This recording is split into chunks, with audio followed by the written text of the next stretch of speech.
Hey everyone, welcome to Craving Something Scary, where it's all horror all the time. Now in this video, I'm going to discuss a recent interview with Parker Posey, who played Jennifer Jolie in Scream 3, and Drew Barrymore, who played the iconic Casey Becker in Scream. Now in this article, we find out how both of them feel about their characters in each respective film, and moreover, their feelings about the next Scream installment once it gets officially announced. Now, Randy taught us the rules for the third film in a trilogy, and one of them was going back to the beginning and discovering something wasn't true from the get-go. So could that mean that Casey Becker and Jennifer Jolie could return in Scream 7? Let's go!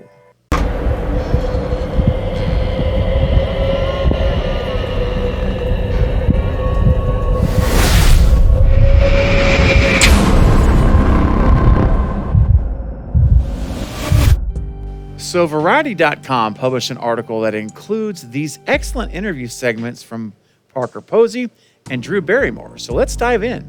The headline reads, Parker Posey joins Drew Barrymore in hoping Scream franchise brings her back from the dead. I actually pitched it, end quote. Now Posey, who's been making the press rounds in support of her role in Ari Aster's, I should say, Beau is Afraid movie, told comicbook.com that she's interested in reprising the role of Jennifer Jolie from 2000's Scream 3. Now, Jennifer was the actor playing Gail Weathers, of course, in Stab, inside the Stab franchise. And she was killed by Ghostface in Milton's mansion at the end, you'll remember, falling through the mirror in the bedroom from the closet, I should say, the secret panel behind the mirrors there. You guys remember the scene. But that did not stop Posey from recently pitching her return to the Scream team. Parker said, well, I did an interview for WNYC Radio like 3 weeks ago for the play I was doing. And they said, well, there's some people here that want to say hi. And it was the Scream team, Posey said. And I actually pitched, can I just be in another dimension and come back? And continued to that, she said, I hope so. I would love to do that. That was really fun. I can't believe Wes Craven let me get away with some of the silly stuff I was doing.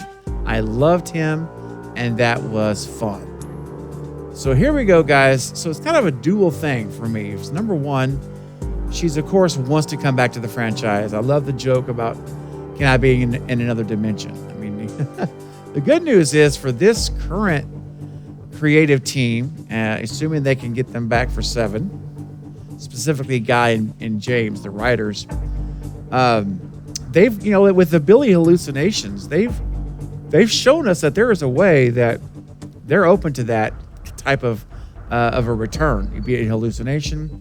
We could also see flashback scenes that maybe new information, like I said, are in the intro, things that we thought were true that weren't. Maybe we can get some revelation there with some flashbacks. Those are all possibilities.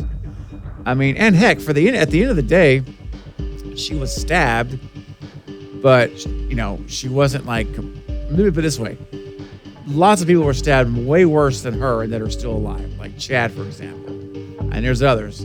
So it would not be that crazy to think that maybe she survived that after all at the end. Maybe they found her alive upstairs.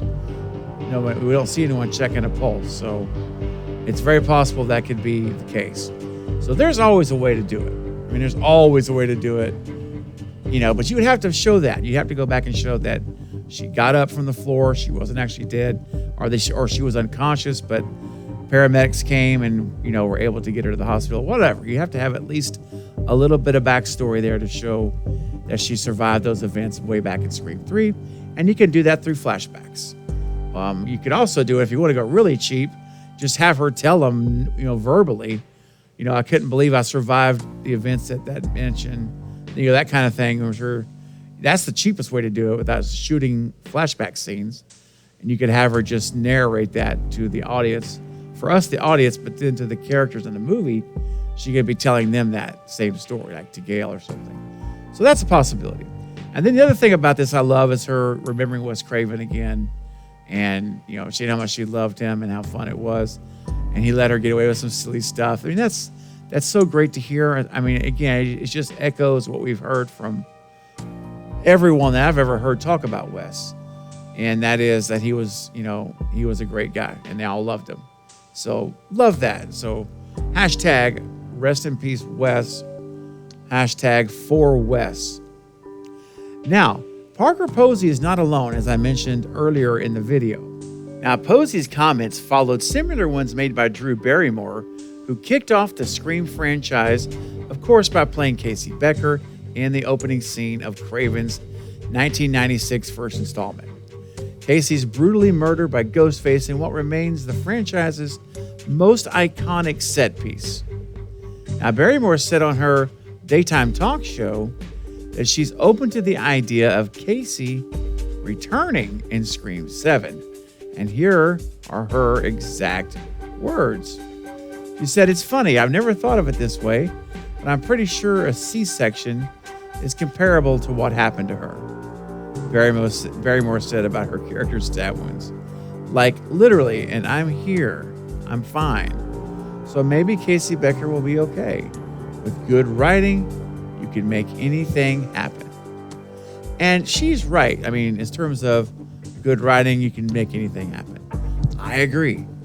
However, unlike Jennifer Jolie, a Parker's character who was stabbed like maybe once and she fell down, that is more plausible. I could see surviving, but there's no way Drew Barrymore can come back unless she's going to be in a flashback 100%.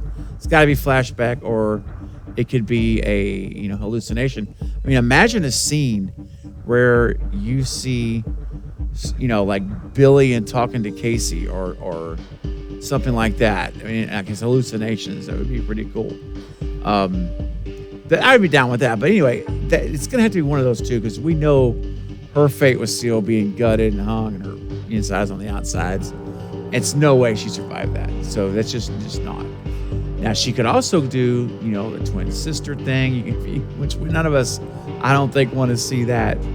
But I think it's cool that she still has that desire, right? That desire to be a part of what's happening and the franchise that she helped kick off. And so I think that's really cool. Really, really cool. But I don't expect to ever see Casey Becker back unless, I said earlier, unless it is a prequel, or if it is adding new information that we did not know prior. So those are my thoughts on that. Now, my overall thoughts, I would say the chances of us seeing Jennifer Jolie back are definitely higher than seeing Nev back. I mean, not Nev, excuse me. Seeing Drew Barrymore come back. Because, again, for all the points I mentioned earlier, I think you could at least make a way that she could have survived that, unlike Drew Barrymore. And that's the biggest reason why that I don't think we'll see Casey Becker. If we do, it'll be in a dream or a flashback or a hallucination. But I still don't think that'll happen. But we'll see. The good news is both of these actors are willing to do it. They sound like they're excited to do it, and are, like Jennifer says, she literally pitched it. So anything is possible. Let's remember that. Anything is possible. And so will they be joined, or will they be joining Stu Macher in his return? We'll have to wait and see. All right, guys. I want to know what you think about Parker Posey and Drew Barrymore in some way returning to the franchise in Scream 7. I want to know what your thoughts are, ideas, and any theories of how you think that could be accomplished in a way that you would be satisfied with. So start leaving your comments below, and let's discuss it together. Well, that's going to be it for this update, but I'll be back soon with more Scream and other horror movie content. Don't forget to like and subscribe. And until next time, this is Craven Something Scary, where it's all horror all the time.